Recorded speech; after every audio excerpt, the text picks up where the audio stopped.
processo civil, eu vou falar mais uma vez sobre a coisa julgada, por ter dado algumas dúvidas quando eu li a matéria, e por ser uma prova. A gente vai falar sobre a coisa julgada, artigo 502. Vamos lá. Denomina-se coisa julgada material a autoridade que torna imutável e indiscutível a decisão de mérito, não mais sujeita a recurso. Tá falando aqui força a coisa julgada material. Por quê? Porque houve a decisão de mérito, tá? Se não houvesse a decisão de mérito, fosse uma decisão sem, que a gente já estudou, acho que foi no 385, se eu não me engano. Eu não lembro o artigo agora, mas naquelas causas que são a sentença sem resolução de mérito, faria coisa julgada sim, porém coisa julgada formal. Por quê? Porque a parte pode entrar, ajuizar uma nova ação se sanar os vícios. Por exemplo, a petição inicial, um defeito na petição inicial, o juiz decidiu sem resolução de mérito, e numa futura oportunidade a parte abre de novo essa ação. Então, ou seja, se fez coisa julgada, sim, porque não vai poder abrir de novo a mesma ação. Porém, coisa julgada formal. Nesse caso aqui, coisa julgada material. Por quê? Porque houve a decisão de mérito, tá? Então, denomina-se coisa julgada material a autoridade que torna imutável e indiscutível a decisão de mérito, não mais sujeita a recurso. Transitou em julgado, já era. 503. A decisão ou perito tem força de lei nos limites da questão principal expressamente decidida. Bom, uma ação, muitas vezes existem algumas questões incidentes que aparecem no meio do processo e que não são questões principais, mas que o juiz tem que decidir. Tá? Para conseguir chegar numa decisão final, avaliar a questão final depende de uma questão secundária. Então, o que acontece? O que está dizendo no texto é que a decisão, que pode ser tanto total ou parcial, né, a gente sabe disso, né, que vai julgar esse mérito total parcialmente, tem força de lei que só para os limites da questão principal. Tá? Da questão secundária que foi analisado, a questão incidente, não. Tá? O disposto no caput aplica-se à resolução de questão prejudicial, decidida expressa e incidente. C. Agora é o seguinte, sim, ele vai falar, ele diz o seguinte: não é a regra, é que só a coisa julgada ela só tem força de lei, né? A sentença só tem força de lei para a questão principal. Agora ele já está falando o seguinte: olha, existem existem algumas hipóteses, tá? Que se acontecer a questão prejudicial, que é aquela questão secundária, se for decidida expressa e incidentemente no processo, tá?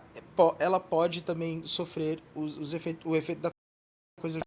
Então vamos lá, o disposto no caput aplica-se a resolução de questão prejudicial decidida expressa e incidentemente no processo se dessa resolução depender o julgamento do mérito.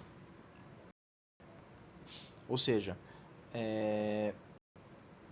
eu vou dar um exemplo.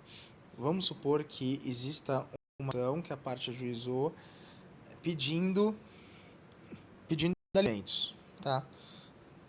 Obrigação de pagar pensão alimentícia, alimentos. O que acontece?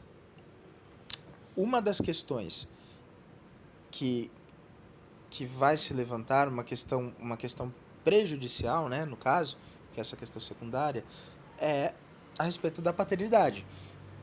Se o réu não for o pai, ele não tem obrigação de pagar a pensão, não tem obrigação de pagar os alimentos, correto? Então, o que acontece? Se essa questão, ela vai, o pai vai ter que fazer DNA, enfim, e a questão vai ser avaliada. E quando o juiz der sentença, ele vai fazer lá o relatório. Na parte dos fundamentos, vai colocar que o pai fez o DNA e tal, e por conta disso, ele é o pai. E na questão, aí no dispositivo da sentença, aí ele vai colocar condena ao pagamento de pensão alimentícia e tal, porque ele é o pai, tá? Mas lá no fundamento, no, na, na- no fundamento da sentença, tá? Não no dispositivo, mas sim no fundamento da sentença, vai estar dizendo que ele é o pai. Então, ou seja, lá, né, nessa questão aí foi avaliado, foi decidido, ou seja, olha só o que está falando aqui no inciso primeiro. Se dessa resolução, dessa questão prejudicial, tá, dessa resolução, porque foi resolvida essa questão prejudicial, ele é o exame de DNA, etc. Mas dessa resolução depender o julgamento do mérito. Dependia dessa resolução, dele ser o pai, de resolver isso, para poder chegar a o juiz poder sentenciar se realmente tem que pagar pensão ou não? Sim, né? Olha só, se a seu respeito tiver havido contraditório prévio e efetivo, não se aplicando no caso de revelia. O que acontece? É uma outra questão, não é a questão principal, é a questão principal, que para que faça o efeito da coisa julgada, ele tem que ter tido a chance de ter um contraditório. Tá? É a questão da defesa, ele tem que ter no processo, tem que ter chance de se defender. E também, olha só, já no terceiro vai falar sobre a ampla a competência do juiz para julgar aquilo, porque não adiantaria essa questão prejudicial ser de uma de competência estranha, diferente da que o juiz é competente para julgar, né? A ação no caso. Então são três coisas, tá? Primeiro, vamos até fazer junto com o exemplo, porque isso aqui é meio complicadinho. A questão prejudicial, no caso a paternidade, tá? Não a pensão alimentícia é a questão principal. A questão da paternidade é a questão prejudicial. Houve resolução, a resolução dela dependia do julgamento do mérito? Sim. A seu respeito, houve contraditório prévio e efetivo se aplicando no caso de revelia? Não se aplicando no caso de revelia, né? Porque se ele for revel, não tem como ele se defender, né? Ele não se defendeu. Não é que não tem como, é que ele não se defendeu. Né? Também não, né? E o juiz é competente para julgar essa matéria? Sim, é o juiz da vara de família, é o mesmo juiz. Então, então nesse caso, a gente não vai mais discutir a paternidade. A paternidade também vai se dar por coisa. A coisa julgada também vai abranger a paternidade, não só a questão dos alimentos, ou seja, abrangeu também a questão prejudicial e não apenas a questão principal. É isso que o texto está dizendo, é um pouco confuso, mas é isso. A hipótese do parágrafo 1º não se aplica se no processo houver restrições probatórias ou limitações à cognação que impeçam o aprofundamento da análise da questão prejudicial. Então, né, que no caso o parágrafo 1º é a da questão prejudicial, não vai se aplicar no processo se houver restrições probatórias. Olha só, agora ele está falando sobre o que? Lá ele falou sobre o contraditório, aqui ele está falando da ampla defesa. Né? Não se aplicou, no caso houve restrições de provas, ele não pôde provar todos os meios lícitos. Né? Então, ou seja, não houve ampla defesa, então não pode. Né? Ou limitações à cognação, que impeçam o aprofundamento da análise da questão prejudicial. Então é como se defender, então não tem como isso fazer coisa julgada. Tá? Não fazem coisa julgada. Tá aqui. Duas coisas. Os motivos e a verdade dos fatos. Os motivos, ainda que importantes para determinar o alcance da parte dispositivo da sentença. Mas motivo não faz coisa julgada. A verdade dos fatos, estabelecida como fundamento da sentença, também não faz coisa julgada. Tá? Então, o que faz coisa julgada? O dispositivo da sentença. Tá? Os motivos foram usados para alcançar esse dispositivo a parte dispositiva da sentença. A verdade dos fatos, os fatos está lá na parte do fundamento da sentença, para poder chegar no dispositivo da sentença. Tá? Só o dispositivo da sentença vai fazer coisa julgada. Motivo e nem julgada, tá? Tem que decorar isso para a prova porque é uma questão boa para a prova. Nem motivo e nem fato. A verdade do fato faz coisa julgada. Nenhum juiz decidirá novamente as questões já decididas relativas à mesma lide. Tá? Já deu coisa julgada, não tem porquê o juiz debater de novo mesmo as mesmas questões, salvo duas hipóteses. Primeiro, se tratando-se de relação jurídica de trato continuado, sobreveio uma modificação no estado de fato ou de direito, caso em que poderá a parte pedir a revisão do que foi estatuído na sentença. O que é uma relação jurídica de trato continuado? Por exemplo, a própria pensão alimentícia foi condenada a pagar alimentos até o filho ser maior de idade. Ele já paga há 10 anos alimentos, só que 10 anos depois que transitou em julgado, tá? Que já fez coisa julgada, o salário dele, que era de 10 mil, reduziu assim de maneira muito brusca. Então o que acontece? Nesse caso, ele tem uma revisão, mesmo já tendo transitado em julgado. Por quê? Porque é um fato novo. Sobreveio um estado de fato, tá? Ou de direito, também pode acontecer, né? A lei mudou. O pai não precisa mais pagar pensão alimentícia, ele vai lá entrar com uma nova ação, né? Porque gerou um fato novo.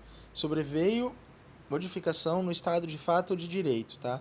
Nas prestações de trato continuado, na relação jurídica de trato continuado, caso em que poderá a parte pedir a revisão do que foi estatuído na sentença. E nos demais casos previstos em lei, se tiver alguma coisa prevista em lei também, né?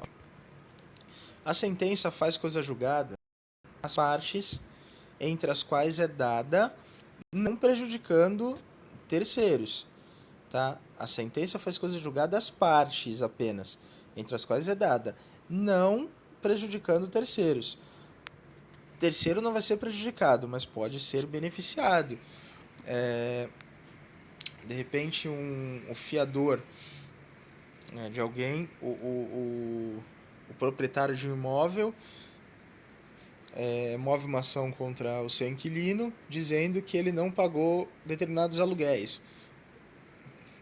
Na sentença, o juiz concede o pedido do réu, dizendo que do fato extintivo do direito do autor, de que consistindo no pagamento daquilo. Já foi pago, já tinha sido pago e ele tinha os comprovantes, o réu. O réu provou que pagou. Como o réu pagou, o juiz sentenciou a favor do réu, contrário ao autor. O que acontece? O autor, que é o proprietário do imóvel, vai lá e processa agora o fiador.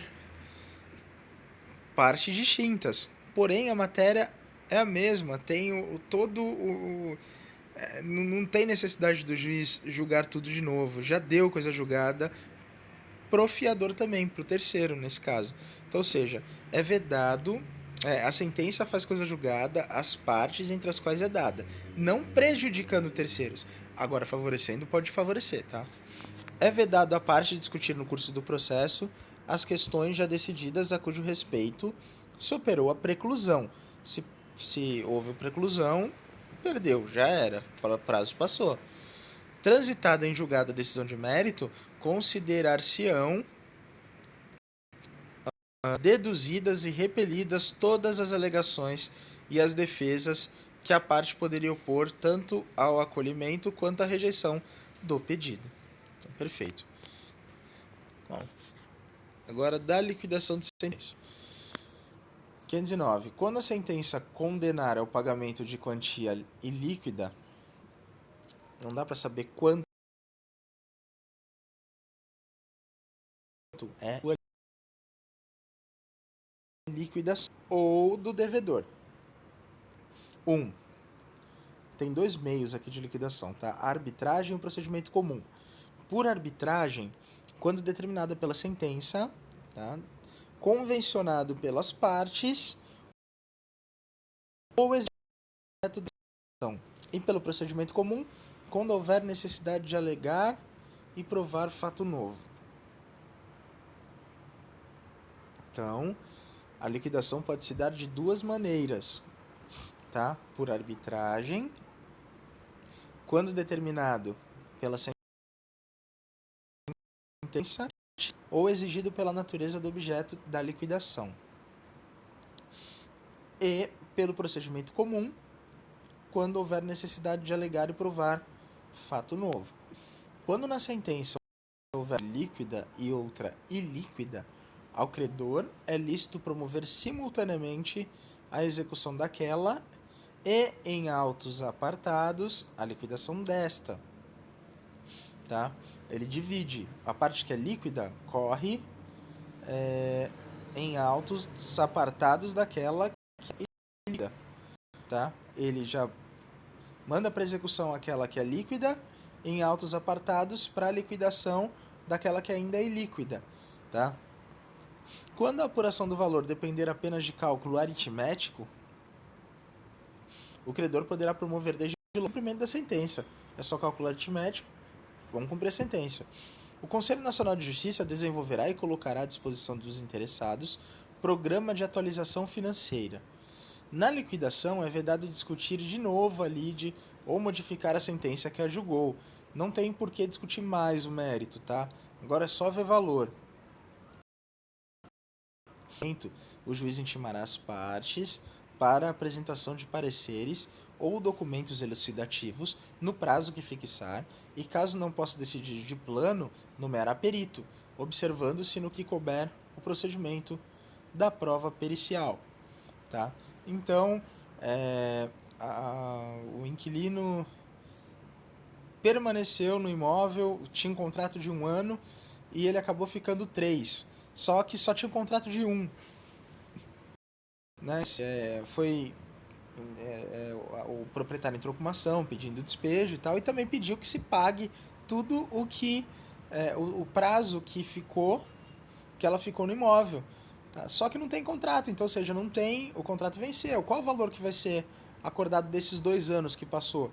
Então, o perito vai lá, vê quanto é que, na região, quanto é que é o valor do aluguel por metro quadrado e tal, vê quanto é que é o metro quadrado do imóvel, estabelece um valor. O valor mensal é tanto.